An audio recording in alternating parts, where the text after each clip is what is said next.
This lesson is on the law of cosines. Before you do this lesson, you should have already studied the law of sines and be familiar with using that to find missing parts of a triangle. Let's take a look at the law of cosines to see how that one is set up. The law of cosines has three different forms. C squared equals a squared plus b squared minus 2ab cosine c. B squared equals a squared plus c squared minus 2ac cosine b. A squared equals b squared plus c squared minus 2bc cosine a. Now that may look like a really difficult formula, and you may be thinking, I'll never be able to remember that, but let me give you some hints here to help you. Let's look at this first form, and I started with that one on purpose. If you did not have this part over here, what does c squared equals a squared plus b squared look like? That looks like the Pythagorean theorem, doesn't it? So you already should know the Pythagorean theorem. Now, let me show you a structure here. Notice if you have a squared and b squared, you're subtracting twice a and b. Okay, so that's these same letters that are here. You're doing the cosine of angle C. Angle C is opposite the side that is over here. Okay? Now, you do not have to have side C over here.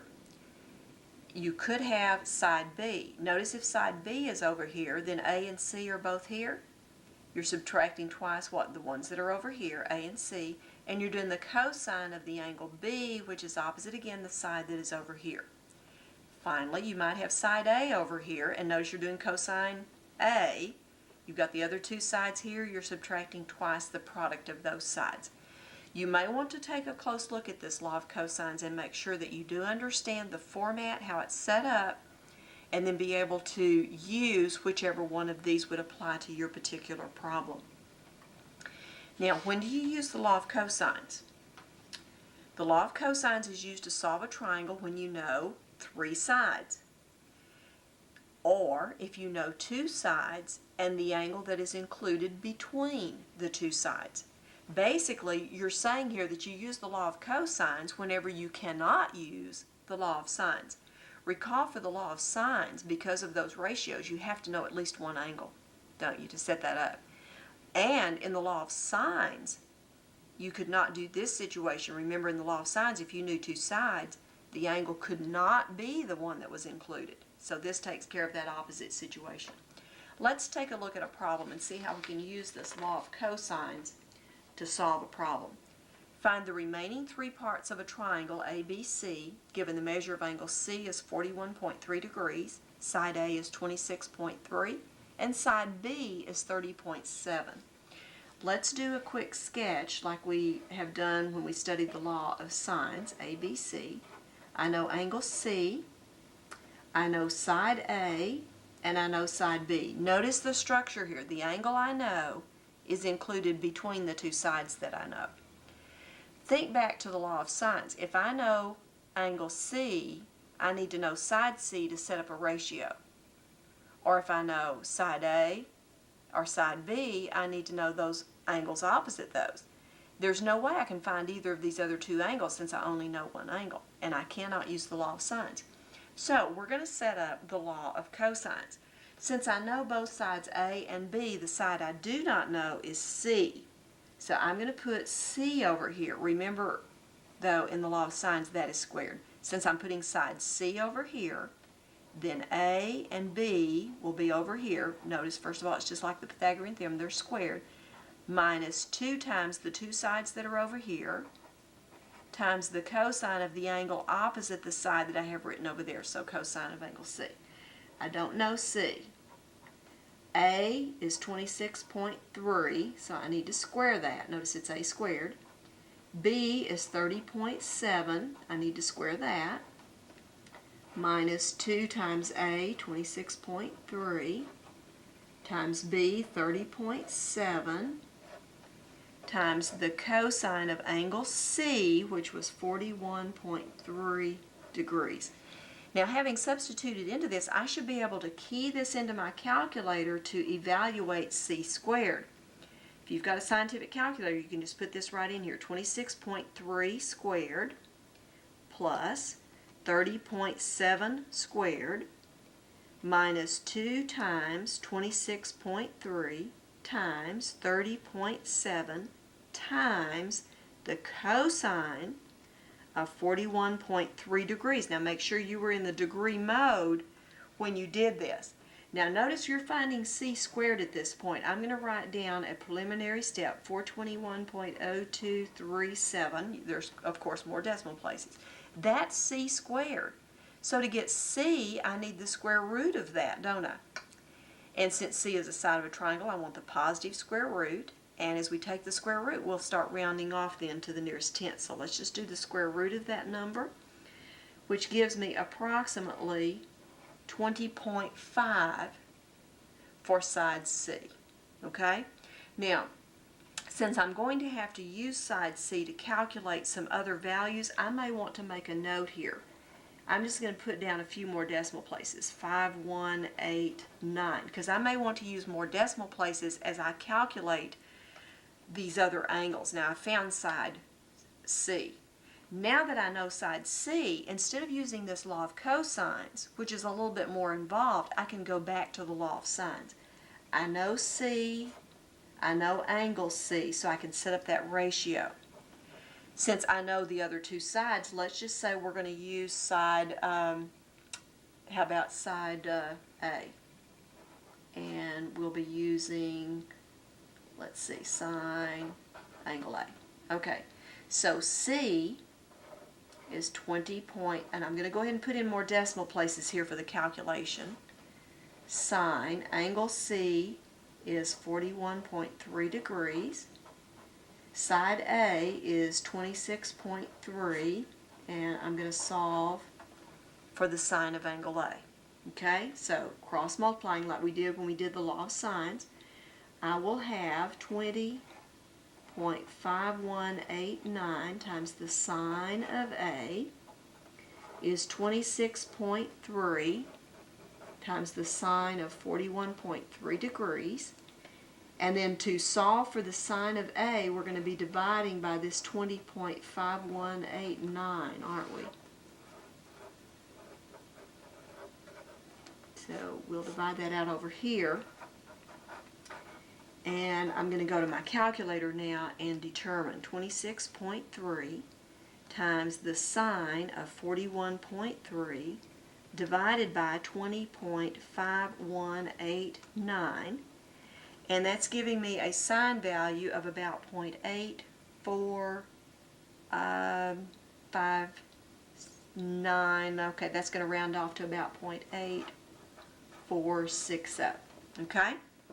Now, remember that there's two possible angles that have this sine value, isn't there? But let's do something here before we calculate those two possible values. Notice that side A is 26, side B is 30.7, and what do we get for side C? 20.5. Which of these is the largest side?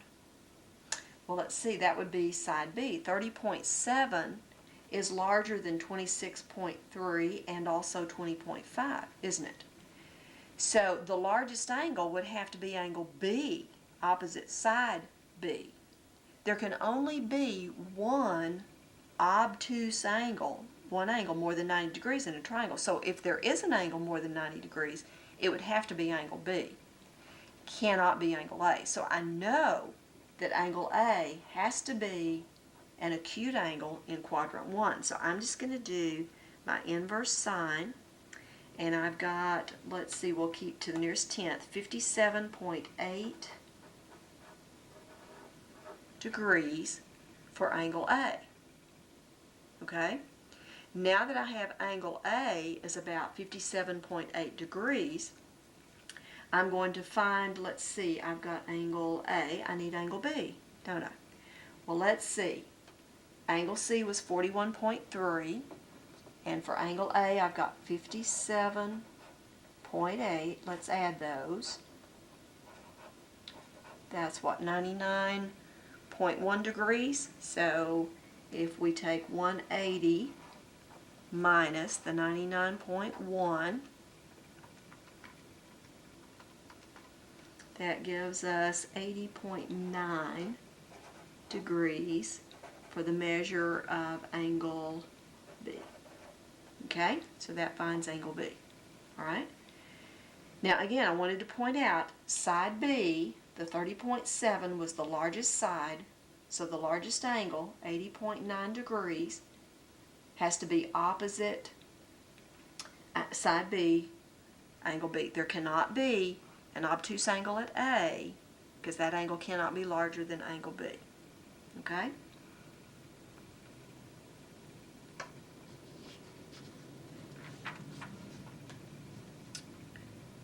Find the remaining three parts of triangle ABC, given side B is 2.15 feet, side C is 5.38, and the measure of angle A is 38.4 degrees. All right, well, let's draw us a triangle again, ABC. We know angle A, we know side B, and we know side C. Okay, so again, we know two sides and the included angle. That indicates use the law of cosines. All right, since the angle we know is A, and we don't know side A, we're going to set this one up with side A over here. A squared goes over here, which means we'll have B squared, C squared, minus 2 times the 2 that are over here, B and C, times the cosine of the angle opposite A, which is angle A. All right, so let's fill things in here. A squared equals B squared 2.15 squared, plus 5.38 squared, minus 2 times 2.15 times 5.38 times the cosine of angle A, which is 38.4 degrees. Okay, again, we're going to go to our calculator and get A squared, and then we'll go from there. 2.15 squared plus 5.38 squared minus 2 times 2.15 times 5.38 times the cosine of 38.4 degrees is approximately 15.437, and then we'll take the square root to get A. So that is about, let's see, we're going to keep hundreds, 3.93 for side A. Now again, I'm going to write down more decimal places here, 92899, because we might use that as we're calculating. Now I've got side A, so I've got all three sides. Now I need another one of the angles. Now remember what we talked about a while ago about the largest angle has to be opposite the largest side. And so if there's going to be an obtuse angle, it has to be opposite that largest side. So that will help us in order to not have to figure out, you know, are there two possibilities or not. Let's look at our sides. B is 2.15, A is 3.93, C is 5.38, so this is our largest side, isn't it? So if there is an obtuse angle, it's going to be angle C. So we know that both angle A and B have to be less than 90. We already know A, so let's go for angle B here, so we don't have to be concerned about whether there's two possibilities. All right, we're going to be using A over the sine of angle A, and since we're going for angle B, let's put B over the sine of angle B. Now let's fill in. I'm going to use more decimal places. A, 3.92899. The sine of angle A, 38.4 degrees. And for B, we have 2.15 over the sine of, let's see, angle B, which we don't know. All right? And then we will cross multiply. Now, let me just mention, as I'm doing this cross multiplication, that depending on how many decimal places you keep in these calculated values, your answer may vary just a little bit. But you should be close together. And what I've done here, I've multiplied these two together. I would have these two, but I'm going to divide by that 3.92899 to solve for the sine of B. Okay, let's go to our calculator. 2.15 times the sine of 38.4 divided by 3.92899 is about 0.4 .3399. And we'll do an inverse sine to get our angle here. And again, we know this angle is going to be less than 90. And I'm getting here about 19.9 degrees for angle B. About 19.9. Okay, so I've got angle B. Alright, so angle A was 38.4. We'll add that to B that we have. That is 58.3. And now I'm going to subtract the 58.3 from 180.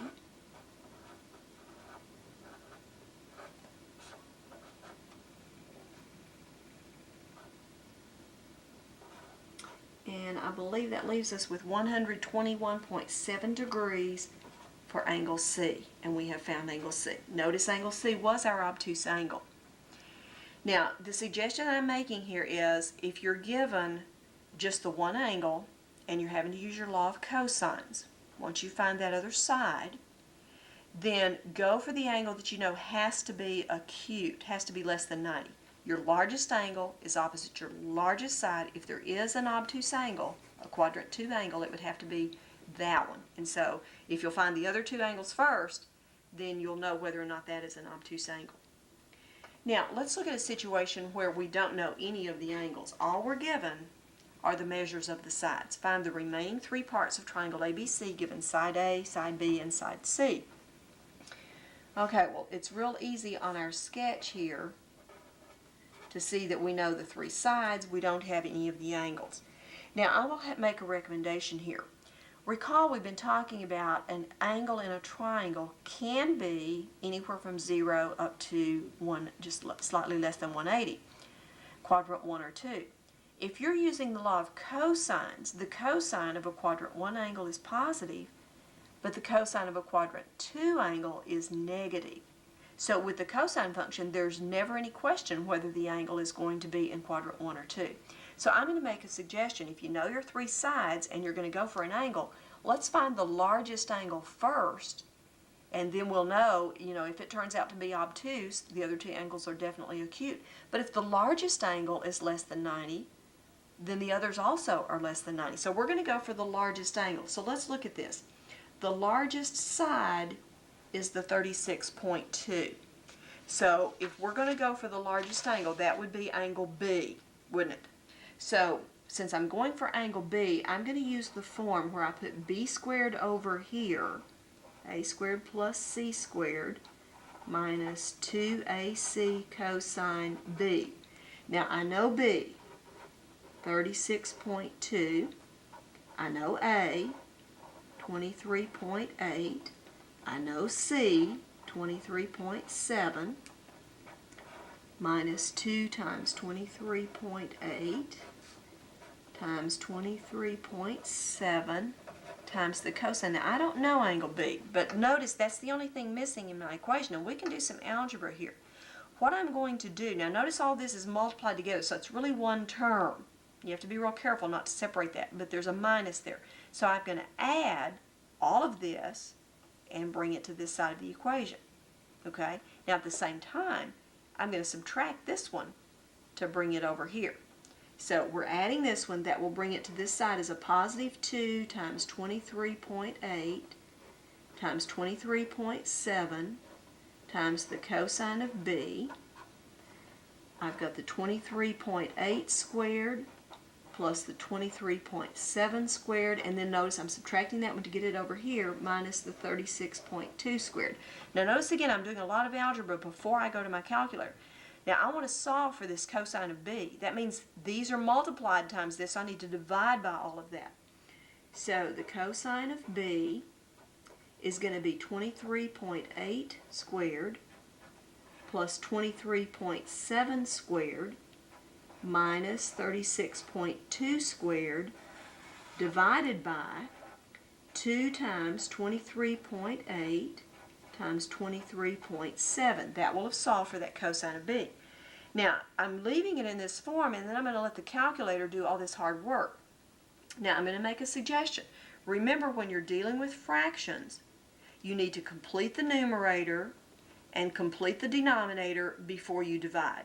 So I'm going to make a suggestion. We're going to parenthesis here and parenthesis here so that we'll complete this, and then divide. So you're going to need to use those parenthesis keys on your calculator. So let's open a parenthesis, do 23.8 squared plus 23.7 squared minus 36.2 squared. We're going to close the parenthesis.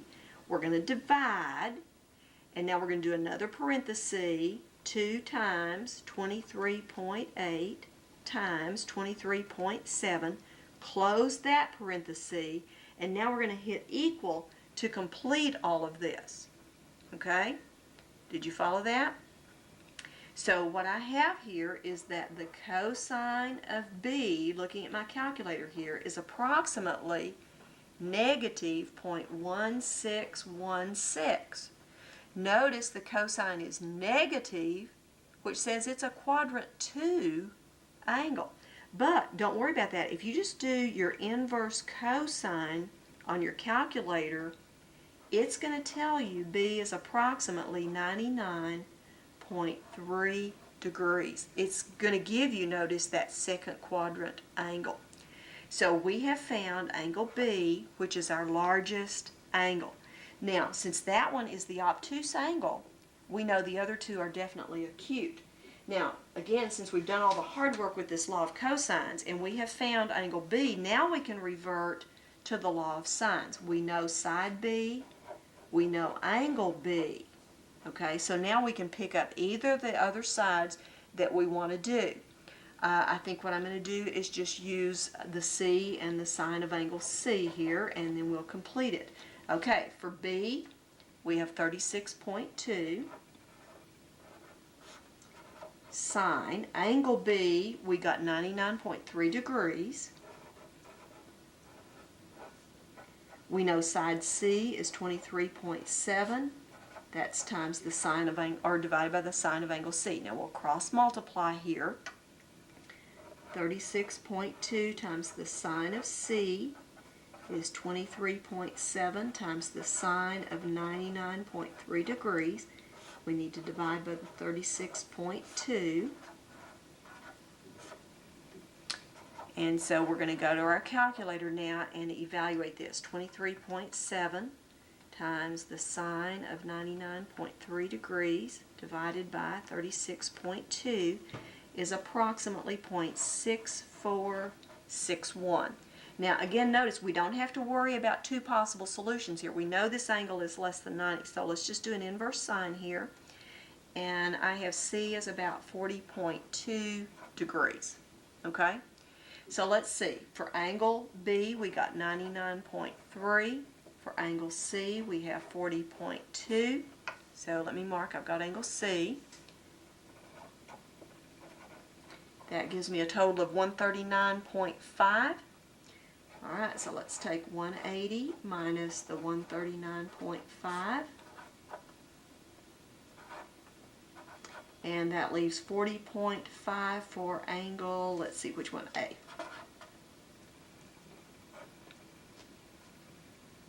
Okay, now let's do a quick check. Side C was largest, right? Angle C of, side B was largest. B of 99.3 is the largest angle. The smallest side is 23.7, which is angle C. Notice angle C is a little bit smaller than angle A, which it should be. Okay, so the recommendation is we're going to go for, if we're missing an angle or any of the angles, we're going to go for that largest angle first. Find the remaining three parts of triangle ABC, given the measure of angle B is 52 degrees 28 minutes, side A is 75.98, and side C is 69.73. Now this one is going to be kind of like the other examples, but I wanted to do this because of the degrees and minutes here. So let's see, ABC, we know angle B, we know side A, and we know side C. So we have two sides in the included angle. Alright, so we're going to go for side B. B squared equals A squared plus C squared minus 2AC times the cosine of angle B. All right? So B squared is 7598 squared plus 6973 squared minus 2 times 7598 times 6973 times the cosine of 52, I'm going to have to write down here, 52 degrees, 28 minutes. All right? Well, let's go to our calculator here and get B squared. Okay, so we should be able to key this in. 7598 squared plus 6973 squared minus 2 times 7598 times 6973 times the cosine. Now remember, this needs to be converted to decimal degrees, so you may need to use some parentheses here and convert your 52 degrees 28 minutes. If you don't do that automatically, let me just tell you it's 52.467 degrees as a decimal, 52.467. So completing that, I have that B squared is 4179803.06. That's a big one, isn't it? Let's take the square root here. And let's see, those are in whole numbers, so 6465 is the approximate value of B. Okay? Now let's see. I've got side B. I've got all the sides.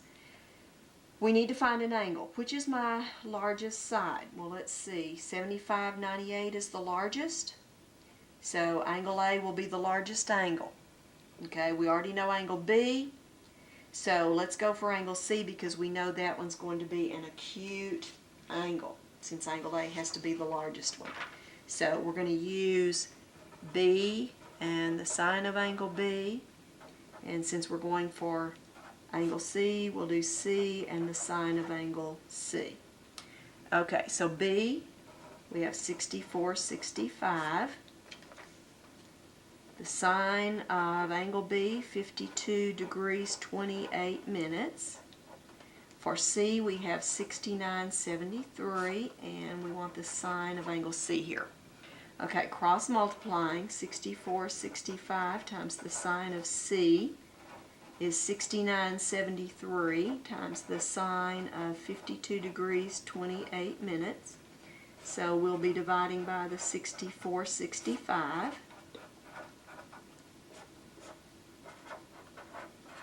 And we will go to our calculator. Now again, you're going to have to do that conversion, so if you need to, convert it first. If not, you can let your calculator do it automatically for you. 6973 times the sine of 52 degrees, 28 minutes, divided by 6465. And so for the sine of C, I have 0.8553. And we're going to do an inverse sine. We know this is an acute angle. I have C as about 58.7941. Now that's in decimal degrees, isn't it? How are my angles converted here? It's in degrees and minutes. So we're going to convert this. Now you may need to go back and remember how to convert this on your calculator.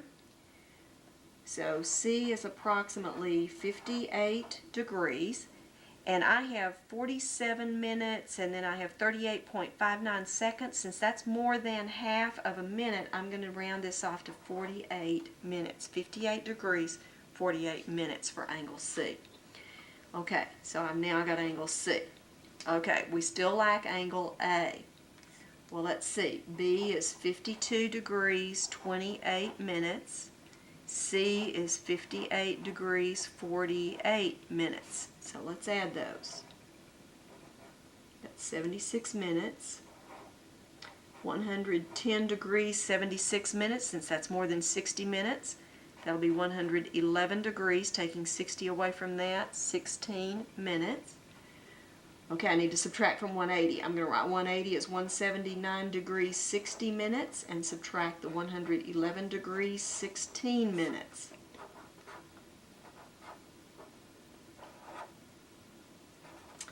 And I believe what we have here is 68 degrees 44 minutes, and that will be, let's see, for angle A. Okay? Okay, well let's see. Side A was our largest, and our 68 degrees 44 minutes is our largest angle, so we should be okay here. I hope that these examples have shown you how you can use your law of cosines to solve a triangle. And I hope that the suggestions I've given you in terms of what to look for first might help you in terms of saving a little bit of time. Now, we're going to look at another formula for the area of a triangle that is called Heron's formula. Let's take a look at it. Heron's formula for the area of a triangle. The semi-perimeter of a triangle ABC is S equals 1/2 times A plus B plus C. Now let me talk about that semi-perimeter thing. A plus B plus C is adding up all three sides of a triangle. Recall the distance around an object in geometry is referred to as perimeter. So this is the perimeter. I'm taking half of the perimeter, the semi-perimeter. Half, remember, is semi. So S is the semi-perimeter, half of the perimeter of your triangle. Now, once you've calculated the semi-perimeter, the area, according to Heron's formula, we're using the K, remember, as an alternative for A for area, because it's not the 1/2 base times height formula. The area is the square root of the product of the semi-perimeter times, notice here, S minus A, the semi-perimeter minus side A, times semi-perimeter minus side B, times semi-perimeter minus side C. So this is a formula to give you the area of a triangle if what you know is the lengths of all of the sides, all three. You don't have to know a base and a height. All you need is all three sides. So we want to find the area of a triangle ABC, given side A is 12.3, side B is 9.4, and side C is 15.1. Now remember, if we know all three sides, our first step is to calculate the semi-perimeter, 1/2 of the perimeter, 1/2 of A plus B plus C. So the semi-perimeter is going to be 1/2 times 12.3 plus 9.4 plus 15.1. Now remember, we need to do that addition first. 12.3 plus 9.4 plus 15.1, and then we're going to divide by 2 or multiply by 1/2. So be sure you complete the addition first and then do the 1/2. The semi-perimeter is 18.4. Now, for Heron's formula, K is the square root of S times S minus A, S minus B, S minus C. You'll find the formula is really fairly simple. Now, here's what I like to do. We've already calculated S is 18.4, haven't we? Now, what I like to do is just take S, 18.4 on my calculator, and subtract side A of 12.3, and that gives me 6.1. Okay? Now, I'm going to take S, 18.4 on my calculator, subtract side B, 9.4. That gives me a 9. And finally, my S of 18.4, I'm going to subtract side C, 15.1. And that gives me 3.3 here. Okay? Now I'm ready to just do this multiplication. Since I have the 3.3 in my calculator already, I'm going to multiply times 9 times 6.1 times 18.4. Now be careful here. I've not yet taken the square root. When I multiply under there, I've got 3333.528. Okay, now at this point we're ready to take the square root of that.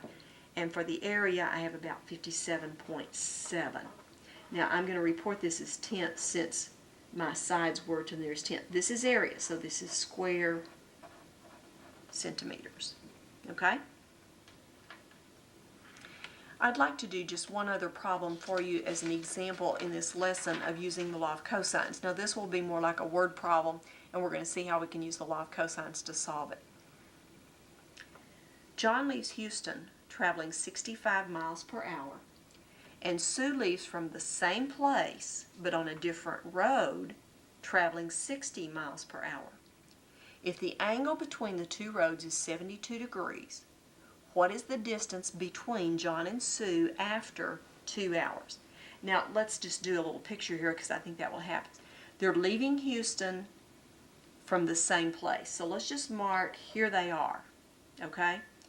We know that the angle between the two roads they're taking is 72 degrees. So we're going to do one road, say, going this direction, and just approximate 72 degrees, another road going this direction. We know that angle is 72 degrees, okay? Now, let's say that John is going 65 miles an hour. So let's just say this is John right here, 65 miles an hour. And let's say Sue is over here and she's going 60 miles per hour. Okay? Now how long have they traveled? 2 hours. So how far has John gone if he's going 65 miles an hour? Well, times 2 hours is 130 miles. So John has traveled 130 miles here, hasn't he? What about Sue? Well, if she's traveled 2 hours also, she's traveled 120 miles. Okay? We want to know the distance, D, between John and Sue after this 2 hours. We want to know across here. Notice we know these two sides and we have the angle between them. So that's like the law of cosines, isn't it? So the side opposite this angle I know, let's call it D squared, will be this side squared 120 plus this side squared 130 minus 2 times these two sides I know, 120 and 130, times the cosine of the angle opposite this D, which is 72 degrees. Okay? Now we use different letters here, but you see how it just sets up that law of cosine. Now let's go to our calculator and get this D squared. 120 squared plus 130 squared minus 2 times 120 times 130 times the cosine of 72 degrees is about 21658.66978. I'm just going to put all that junk down there right now. And then remember, we need a square root of this. And since these were given to whole numbers, let's round this thing off. It's about 147 miles. Okay? Well, hopefully at this point you've seen how you can use the law of cosines to solve triangles.